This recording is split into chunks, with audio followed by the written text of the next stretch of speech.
मैं तुमसे शादी नहीं कर सकता साक्षी। लेकिन क्यों? क्या मैं दिखने में अच्छी नहीं? क्या मैं तुम्हें समझती नहीं? क्या मुझे खाना बनाना नहीं आता? वो तो नहीं आता है, लेकिन सीख जाऊंगी। समझने की बात नहीं है। इस दुनिया में तुमसे अच्छा मुझे कोई और नहीं समझ सकता। तो फिर प्रॉब्लम क्या है? क्या तुम मुझसे प्यार नहीं करते? राहुल एक मिडिल क्लास फैमिली से था। जवानी में ही उसके ऊपर पूरे घर की जिम्मेदारी आ चुकी थी। जो कंधे जवानी जोश में कुछ बड़ा कर सकते थे, उन कंधों को एक छोटी सी 9 to 5 वाली जॉब ने झुका दिया था। राहुल स्वभाव से बहुत अच्छा था। लोगों की मदद करना उसे बहुत पसंद था, लेकिन यही मदद करने वाला स्वभाव इस कलयुग में आपकी माँ बहन कर देता है। राहुल के साथ भी कुछ ऐसा ही होने वाला था। एक दिन छुट्टी का दिन था।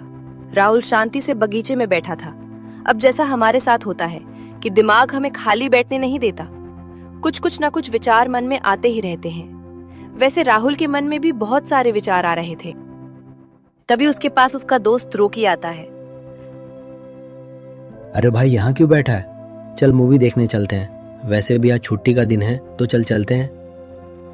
नहीं भाई, तू जा, मुझे नहीं आना है। क्यों? यहाँ पार्क में कोई आने वाला है क्या? मतलब आने वाली है क्या?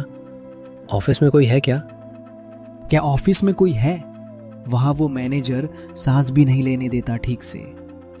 क्या इतना खड़ूस है? ठीक है, अगर तुझे नहीं आना है तो रोता रहे गार्डन में, मैं चलता हूँ। राहुल फिर अपना दुख रोने लगता है। थोड़ी देर पार्क में बैठने के बाद राहुल उठता है और चलने लगता है। चलते चलते राहुल सड़क पर आ जाता है। वहां रोड के पास छोटे बच्चों को खेलता देख उसे अपना बचपन याद आता है। राहुल फिर कहीं खो जाता है। राहुल को पता भी नहीं चलता और वो रोड के बीच में आ चुका था। तभी पीछे से गाड़ी का हॉर्न बजता है। उस गाड़ी से एक लड़की बाहर निकलती है। यही वो पल होता है जब राहुल और साक्षी पहली बार मिले होते हैं। साक्षी राहुल के पास आती है और उसे बोलने लगती है, ये तुम्हारे बाप का रोड है?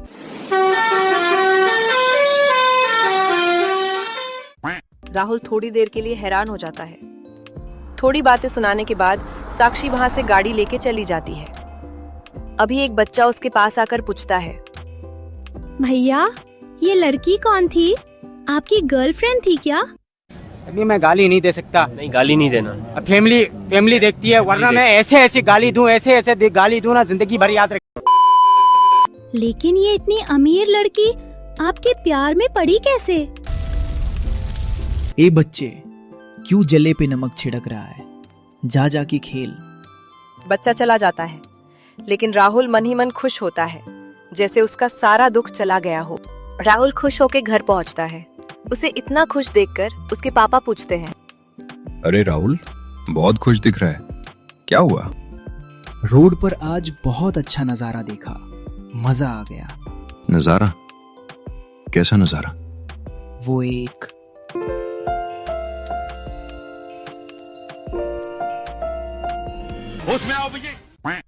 कुछ बच्चों को खेलते देखा, अपना बचपन याद आ गया। कितना सुकून था तब। हाँ, बचपन तो बचपन होता है बेटे। राहुल रात में अपने कमरे में सो रहा होता है, लेकिन उसे नींद नहीं आ रही होती है। उसके मन में बस वही लड़की का ख्याल आ रहा होता है।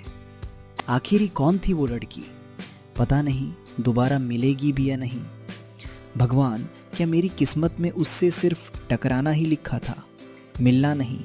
राहुल ये सब सोचते हुए सो जाता है। राहुल सोते हुए सपने देखने लगता है।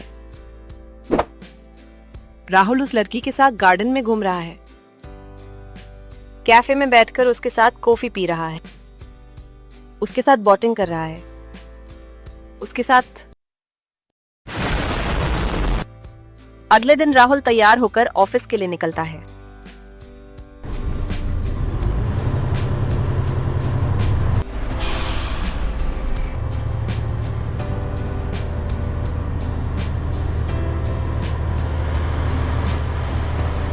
बस में गाने बज रहे होते हैं। अब बस और ऑटो में बजने वाले गाने तो आप जानते ही हैं। थोड़ी देर में राहुल का ऑफिस आ जाता है। राहुल ऑफिस के अंदर जाता है। अपने डेस्क के पास जाकर राहुल काम करने लगता है। थोड़ी देर बाद उसका दोस्त और कलीग मनीष वहां पर आता है और कहता है, क्या बात है, आज भाई का चेहरा कुछ ज्यादा ही खिला हुआ है, गाल गुलाबी गुलाबी हो गए हैं। राहुल थोड़ा शर्मा के बोलता है, कुछ नहीं, ऐसे ही। कहीं उस मैनेजर ने डेट पर जाने के लिए हाँ तो नहीं बोल दी? धीरे बोल। और वैसे भी उसका चक्कर उस एमडी के साथ चल रहा है। क्या? हाँ, अभी तू जा काम कर, लंच ब्रेक में सब डिटेल में बताता हूँ।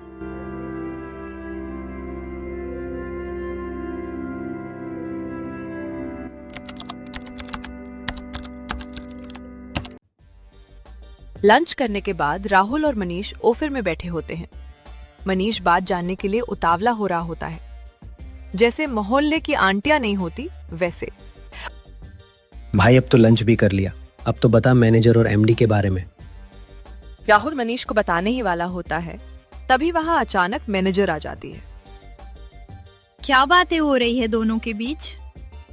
कुछ नहीं, वो आपके और एमडी के अफेयर के बारे में। क्या? अरे मेम, इसके कहने का मतलब है आप और एमडी सर कितने अच्छे से कंपनी संभाल रहे हो। हाँ मैम, अगर आप नहीं होते तो क्या होता इस कंपनी का, क्या होता हमारा? हाँ मैम, जब से आप मैनेजर बनी हैं, कंपनी कहाँ से कहाँ पहुँच गई। शाबाश, तुम दोनों जिंदगी में बहुत आगे बढ़ोगे अगर ऐसे ही मुझे खुश करते रहोगे। अरे आप मौका तो दीजिए, मैं तो आपको रोज खुश करना चाहता हूँ। ठीक है, अब मैं चलती हूँ। Okay ma'am.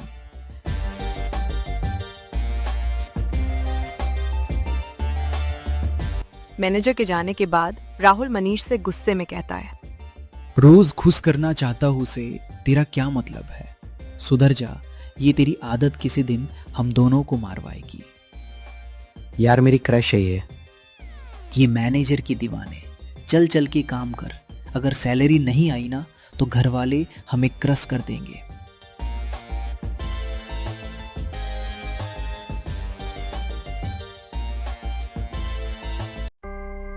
शाम को ऑफिस बंद होने के बाद जब राहुल अपने घर जा रहा होता है, तब मनीष उसे रोकता है और कहता है, भाई चल थोड़ी देर गार्डन में बैठते हैं। गार्डन में क्यों? ऐसे ही, बहुत दिनों से साथ में बैठे नहीं है तो बैठते हैं, बातें करते हैं। बातें करते हैं या मैनेजर के बारे में जानते हैं? नहीं, ऐसी बात नहीं है। तो तुझे नहीं जानना है मैनेजर और एमडी के बारे में? जानना है ना। राहुल मनीष की इस बात पर हंसता है और कहता है, चल गार्डन में।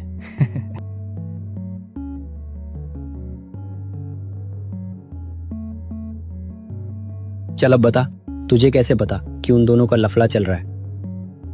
मैंने दोनों को साथ में देखा, घूमते हुए। कहां पर? वो रोजनी नगर मार्केट है ना, वहां पर। मैं मम्मी के साथ गया हुआ था। मम्मी अंदर मार्केट में शॉपिंग कर रही थी और मैं कोई अच्छा सा स्ट्रीट फूड ढूंढ रहा था। मैं क्या देखता हूँ, मेरे सामने मैनेजर और एमडी मार्केट में घूम रहे हैं। थोड़ी देर बाद दोनों चलने लगे। मैंने उनका पीछा किया और वो दोनों क्या? दोनों होटल के पास रुके और उसके अंदर चले गए। उस होटल के ऊपर लिखा था मोयो होटल।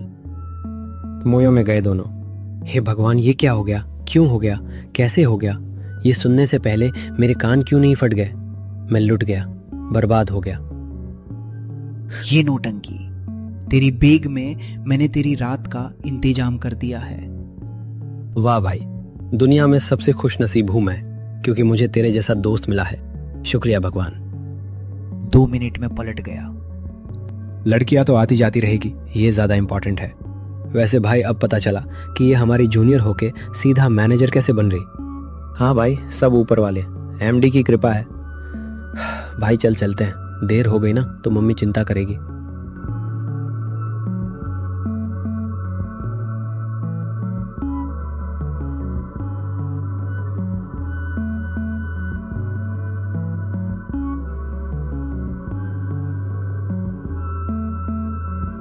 माँ, मैं आ गया। बेटा, तेरे दादाजी का फोन आया था। दादाजी का नाम सुन के राहुल बहुत खुश हो जाता है, क्योंकि बचपन से राहुल को उसके दादाजी से बहुत लगाव था। जब राहुल छोटा था तो उसके दादाजी उसके साथ बहुत खेलते थे। उसे जो चाहिए वो दिलाते थे। क्या बोल रहे थे? बेटा, दादाजी की तबीयत बहुत खराब है। वो तुझे याद कर रहे थे। बोल रहे थे कि अपने पोते के साथ थोड़ा समय बिताना है। तो बेटा, मुझे और तेरे पापा को तो शादी में जाना है, तो तू जाके मिल के आ दादाजी से। अपनी माँ की बात सुनकर राहुल चिंता में आ जाता है और कल ही गांव निकलने का फैसला करता है। राहुल अगले दिन गांव के लिए निकलता है, लेकिन राहुल का गांव जाना यूं नहीं हुआ था। नियति ने उसके लिए कुछ सोच के रखा था। कोई बहुत बड़ी चीज राहुल के लिए गांव में इंतजार कर रही थी, जो कि राहुल की पूरी जिंदगी बदलने वाली थी।